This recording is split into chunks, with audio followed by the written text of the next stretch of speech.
அமெரிக்காவோட department of டிஃபென்ஸோட press செக்ரட்டரியான பேட் ரைடர் அவர்கள்கிட்ட இருந்து ஒரு ஸ்டேட்மெண்ட் வந்துக்குது. என்ன சொல்லியிருக்கிறாருன்னா, எப்ப இந்த ஹமாஸ் அக்டோபர் மாசம் இஸ்ரேலுக்குள்ள போய் தாக்குதல் பண்ணாங்களோ அப்பத்துல இருந்து இப்போ வரைக்கும் இந்த மிடில் ஈஸ்ட்ல இருக்கக்கூடிய அமெரிக்காவோட பேஸ் மேல கிட்டத்தட்ட 127 முறை தாக்குதல் நடந்திருக்கு. அதாவது இந்த ஈராக், சிரியா இந்த இடங்கள்லாம் அமெரிக்காவோட தளம் இருக்கும் இல்லையா, ராணுவ தளம், அது மேல தாக்குதல் பண்ணிக்கிறாங்க.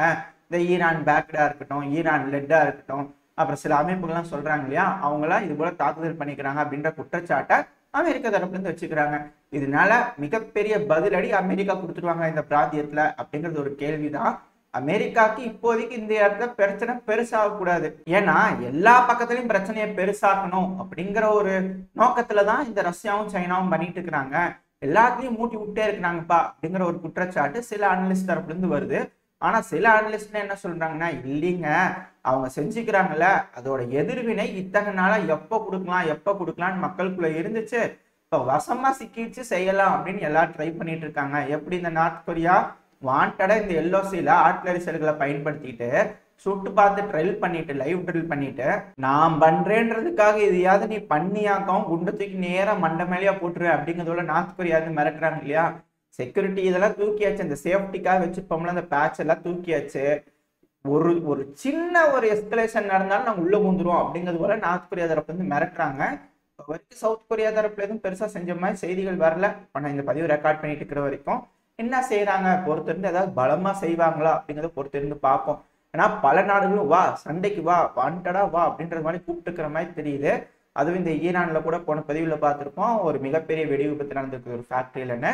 வச்சு பார்க்கும்போது இந்த பிராந்தியம், இந்த மிடில் ஈஸ்ட் பிராந்தியத்துல சண்டை பெருசாகக்கூடாது அப்படின்னு அமெரிக்கா நினைக்கிறாங்க. அதனாலதான் இத்தனை தாக்குதல் நடந்தும் அமைதியா இருக்கிறாங்க. ஏன்னா வீடியோ பதிவுகள்லாம் வருது, ஒரு அமைப்புல இருந்து ஒரு ட்ரோனை விடுறாங்கன்னா அது போய் அமெரிக்கா பேஸ்குள்ளேயே விழுகுது. அதனால நம்மளுக்கு தெரிய வருது அமெரிக்கா இந்த அளவுக்கு வந்து அமைதியா இருக்கிறாங்க அப்படிங்கிறது போல. அதுதான் காரணமா இல்ல வேற ஒரு காரணமா அப்படின்ற ஒரு கண்ணத்தையும் பார்க்க வேண்டியதா இருக்கு. ஏன்னா இப்ப நடந்துட்டு இருக்கக்கூடிய ரஷ்யா உக்ரைன் பிரச்சனையில ரஷ்யா மேல ட்ரோன் தாக்குதல் பண்றாங்க, அதிக அளவுல ரஷ்யாவும் பாதிப்படையுது. இப்ப அதே போல அமெரிக்கா மேல ட்ரோன் தாக்குதல் பண்ணிட்டா அதை தற்காத்துக்கிறதுக்கான விஷயம் டிஃபென்ஸ் சிஸ்டம் இப்போ வரைக்கும் யாருக்கிட்டையும் கிடையாது. ஆனா ட்ரோன் தொழில்நுட்பம் எல்லாத்துக்கிட்டையும் இருக்கு. இதனால அமெரிக்கா இந்த தடவை வீழ்ந்துரும் அதிகமான ட்ரோன்களை பயன்படுத்தும் போது. ஏன்னா பல நாடுகள், சீனாவெல்லாம் சொல்லவே வேணாம், இந்த உலகத்துல எத்தனை பேர் சண்டை பிடிச்சாலும் அத்தனை பேருக்கு நான் ட்ரோன் சப்ளை பண்றேன் அப்படிங்கிறது போல வீதிக்கு 100 பேர் வந்து சேல் பண்றதுக்கு தயாரா இருக்கிறாங்க சைனால ட்ரோன்களை. அப்படி இருக்கும்போது அவங்க அந்த ட்ரோன்களை மட்டும் செஞ்சு கொடுத்துட்டு இருந்தா போதும், அந்த உதிரி பாகங்கள் மட்டும் கொடுத்தா போதும், அந்த நாட்டில் இருக்கிறவங்களாம் வாண்டடா வந்து அசம்பிள் பண்ணி எல்லாம் ரெடி பண்ணி அமெரிக்கா மேல போட்டே இருந்தாங்கன்னா எப்படி இந்த அசர்பைஜான் வெறும் ட்ரோனை வச்சு ஆர்மேனியா வச்சுச்சாங்க. அதே போல அமெரிக்காவோட நிலைகள் மேல அதிகமான சேதத்தை பயன்படுத்திட்டா போதும். அதாவது என்னப்பா ஒரு ட்ரோனை கொண்டு போய் வீசுறதுனால அமெரிக்கா தோத்து போயிருமா அப்படின்ற போல கேள்வி வரலாம். ஆனா நீங்க யோசிச்சு பாருங்க, ஒரு ட்ரோன் செய்யக்கூடிய காசு கம்மி, ஆனா அமெரிக்கா பயன்படுத்தக்கூடிய மிசைலோட வேலை ஜாஸ்தி. அதை தடுக்கிறதுக்கான அவங்க செய்யக்கூடிய முயற்சிகளுக்கான விலை அதிகமா கொடுக்க வேண்டியதா இருக்கும். ஆனா அதே நேரத்துல சேதமும் அமெரிக்காக்கு ஏற்படும். இதனால சில இடங்கள்ல அமெரிக்கா பின்வாங்கக்கூடிய சூழ்நிலை வரும். அப்படி ஒரு வேலை பின்வாங்கிட்டாங்கன்னு வச்சுக்கோங்க, இந்த பிராந்தியத்துல பிரச்சனை பெருசாது. எல்லா அமைப்புகளும் ஒன்னா கை கோர்த்து இது போல ட்ரோன்களை மட்டும் விட்டு சாத்துறாங்கன்னு வச்சுக்கோங்களேன், அமெரிக்கா சில இடங்கள்ல பின்வாங்கி தான் ஆகணும். ஏன்னா இப்ப ஈராக்கே வந்து அமெரிக்காவோட கட்டுப்பாட்டுக்குள்ள இருக்கு. இப்ப ஈராக்குள்ள அமெரிக்கா டேங்க்ல எடுத்துட்டு போய் எது மேல தாக்குதல் பண்ணி என்ன பண்ணுவாங்க, ஒன்றும் பண்ண முடியாது. ஆனா இவங்க ஒரு பில்டிங்ல இருந்து 2-3 ட்ரோன்களை விட்டு அங்கிருந்து எஸ்கேப் ஆகி ஓடிடலாம்.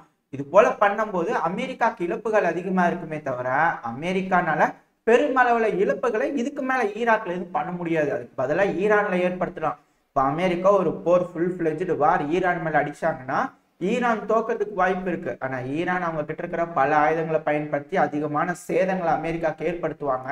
ஆனா ஈரானை தோக்கடிக்க முடியும். தோக்கடிச்சதுக்கு அப்புறம் அமெரிக்கா ஈரானை கட்டுப்பாட்டுக்குள்ள எடுத்ததுக்கு அப்புறமா அங்க நிம்மதியா இருக்க முடியும்னு நினைக்கிறீங்களா? கண்டிப்பா இருக்க முடியாது. ஏன்னா இது போல ட்ரோன் தாக்குதலுக்கு பல்வேறு இடங்கள்ல பல்வேறு அமைப்புகள் உருவாகும். அப்படி பல்வேறு அமைப்புகள் பல்வேறு ட்ரோன்களை பயன்படுத்தி அங்கங்க போய் ஒரு முன்னாடிலாம் எப்படிங்க குண்டை கட்டிட்டு போய் வெடிக்கிறாங்க, அது போலதான் இப்போ ட்ரோனை ஒரு இடத்துல பேக்கெட்ல வச்சுட்டு போய் தூக்கி வீசிட்டு போயிட்டாங்கன்னா அது பாட்டுக்கு ஒரு பக்கம் பறந்துட்டு இருக்கும், வேற ஒருத்தன் ஆப்ரேட் பண்ணிட்டு இருப்பான். இப்போ அது போலலாம் டெக்னாலஜி வந்துருச்சு. இப்போ யார் அது வந்து தூக்கி வீசினானோ அவன் தான் ஆப்ரேட் பண்ணணும்னு நீடு கிடையாது. பேக்கெட்ல வச்சுக்கிறோம், பக்கத்துல போய் பேஸ் மேல போய் அப்படியே தூக்கி வீசிட்டு அவன் பாட்டுக்கு எங்கேயா போயிட்டானா பின்னாடி ஒரு 50 கிலோமீட்டர் 100 கிலோமீட்டர் தள்ளி இருந்து கூட சேஃப்டியா அந்த ட்ரோன் ஆப்ரேட் பண்ண முடியும். இப்படி இருக்கும்போது உயிர் சேதங்கள் அதிகமா அமெரிக்காக்கு ஏற்படும். என்னால பிடிச்சு வச்சிருக்க முடியாது. முன்னாடி மாதிரினா இப்ப களம் கிடையாது, மாறி போச்சு. இப்ப ரஷ்யாவே இருக்கட்டும், இப்போ உக்ரைன் பண்ணக்கூடிய தப்பு என்னன்னா, அவங்க நேரா ரஷ்யா மாதிரி ஃபுல் ஃபிளஜ்டா போய் அஃபென்ஸ் ஆபரேஷன் பண்றதுதான். மற்றபடி அவங்க கொரில்லா போர் முறை இது போல ட்ரோன்களை வச்சு கையாண்டு இருந்தாங்கன்னா ரஷ்யாவை எப்போ தோக்கடிச்சிருக்கலாம் அப்படிங்கிறது போல அனலிஸ்ட் தான் சொல்லிட்டு இருக்காங்க. இதுக்கு காரணமே மேற்குலக நாடுகள் தான். அவங்க போட்டு கொடுத்த வழினால்தான் இப்ப உக்ரைன் தோத்துக்கிட்டு இருக்கு. ஏன்னா இதுக்கு முன்னாடி பாருங்க, உக்ரைன் என்ன பண்ணாங்க, ரஷ்யா உள்ள வரும்போது பின்வாங்கி கொரில்லா போர் முறையில ரஷ்ய வீரர்கள் அங்கங்க போய் தாக்கிட்டு ஓடிட்டு இருந்தாங்களா, அதனாலதான் பெருமளவுல ரஷ்யா பின்வாங்கினாங்க. ஆனா இப்ப எடுத்து பாருங்க, கவுண்டர் அஃபென்சிவ்னு சொல்லி ஏகப்பட்ட சேதங்களை உக்ரைனுக்கு ஏற்படுச்சே தவிர உக்ரைனால ஏதாவது முன்னேற்றம் கிடைச்சதா? இப்ப ரொபோத்தேனி சொன்னாங்க, இப்ப ரொபோத்தேனி போச்சு. இப்போ கூடிய சீக்கிரத்துல ரொபோத்தேனி முழுவதும் ரஷ்யாவோட கட்டுப்பாட்டுக்குள்ள வந்துடும் அப்படிங்கிறது போல கள நிலவரம்லாம் சொல்லிட்டு இருக்கிறாங்க. இது போல நேரடியா போய் தாக்குறது அப்படிங்கிற களம்ல இதுக்கு மேல கிடையாது. அங்கங்க 4-5 பேரு கையில ட்ரோனை வச்சு தூக்கி வீசிட்டு போயிட்டாங்கன்னா எவனோர்த்தம் பின்னாடி இருந்து ஆக்டிவேட் பண்ணானா உயிர் சேதம் ஏற்பட்டுரும். அதனால இதுக்கு மேல அமெரிக்கா நாடுல எந்த இடத்தையும் இதுக்கு மேல போய் புதுசா புடிச்சனா வச்சுக்கவே முடியாது. அந்த ஒரு சூழ்நிலையினால இந்த இடத்துல இந்த பிராந்தியத்துல பிரச்சனை பெருசாகிறதுக்கு அமெரிக்கா விரும்பல. அதனாலதான் இவ்வளவு தாக்குதல் நடந்து அமைதியா இருக்கிறாங்க அமெரிக்கா அப்படிங்கிறது போல சொல்லப்பட்டு வருது. பட் இது ஒரு கருத்து தான். யாரு வேணாலும் என்ன கருத்து வேணாலும் சொல்லலாம். ஏத்துக்காது உங்களோட கையில தான் இருக்கு. உங்களோட கருத்துக்கள் ஏதாவதுன்னா மறக்காம கமெண்ட் செக்ஷன்ல சொல்லுங்க. அப்புறம் இதே போலதான் அமெரிக்காவோட டிஃபென்ஸ் செக்ரட்டரியான லாய்ட் ஆஸ்டின் அவர்கள் இருக்காருல்ல, அவருக்கு கேன்சர் இருந்ததாகவும் அவர் அதை மறைச்சிட்டாரு அப்படிங்கிறது போல இப்ப பேச்சுவார்த்தையில அடிபட்டு இருக்கு. ஆனா இப்ப புரிடா இன்டெலிஜென்ஸ் விங் இருக்குல்ல, அவங்க தரப்புல இருந்து ஒரு செய்தி வந்திருக்கு. என்னன்னா, இந்த உக்ரைனோட கேபிட்டலான கீவ்ல பயங்கரமான தாக்குதல் ஜனவரி 2ஆம் தேதி நடந்தது. அந்த சமயத்துல உக்ரைனுக்குள்ள அமெரிக்காவோட டிஃபென்ஸ் செக்ரட்டரியான லாய்ட் ஆஸ்டின் அவர்கள் அபிஷியல் விசிட்டா போயிருந்திருக்கலாம்.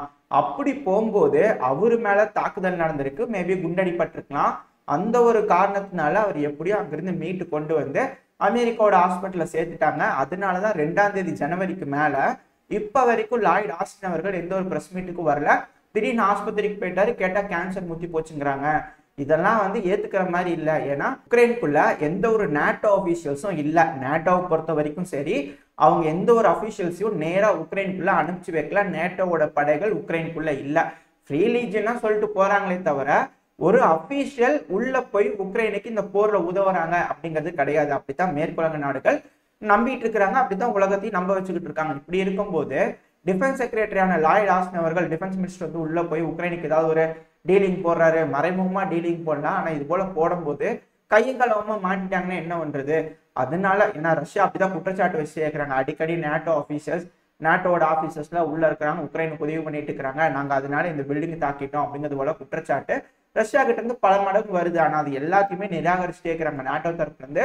இப்ப இது போல தாக்குதல் நடந்துச்சுன்னா அமெரிக்கா ஒத்துக்கிட்டாங்கன்னா அமெரிக்கா இப்ப ரஷ்யா மேல போர் தொடுத்தே ஆகணும். ஏன்னா டிஃபென்ஸ் மினிஸ்டர் இல்லையா.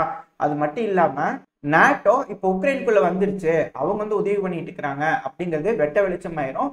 இதனால ரஷ்யா நேட்டோ மேல போர் தொடுத்தாகணும். ஏன்னா அப்படிதான் இருக்கு. இப்ப மக்கள் கிட்ட இப்படி நம்ம சொல்லிட்டு அதுக்கான எதிர்வினை ஆற்றல அப்படின்னா மக்கள் என்ன நினைப்பாங்க, நம்மளோட தலைமை கொஞ்சம் வீக்கா இருக்கு போல இருக்கு அப்படின்னு நினைப்பாங்க இல்லையா.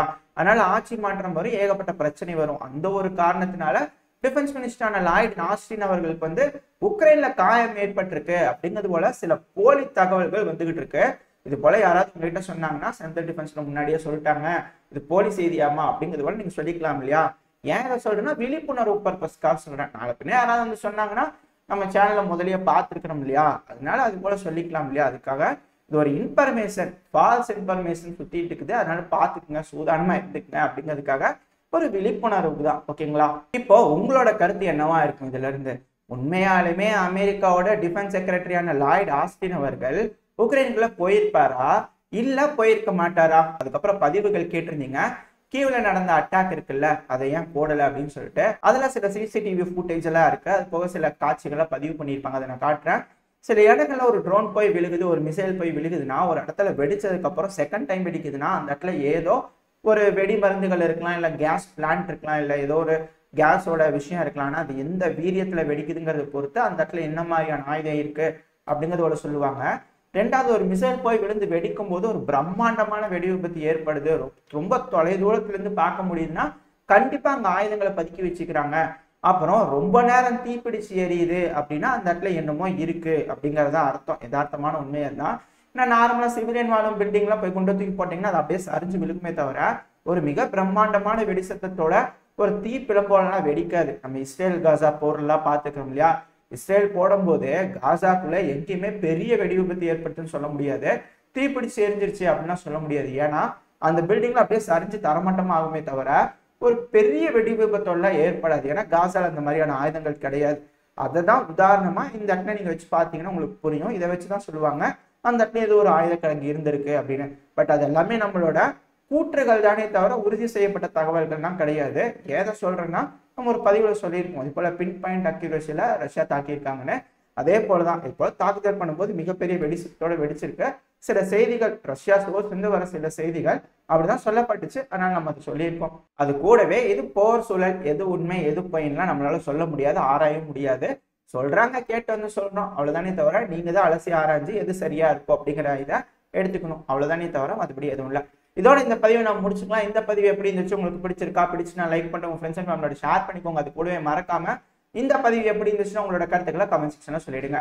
இந்த பதிவு நல்லா இருந்திருக்கும் நம்பிக்கையில் அடுத்த பதிவில் உங்களை சந்திக்கிறேன். அது வரைக்கும் ஸ்டே சேஃப். Bye bye.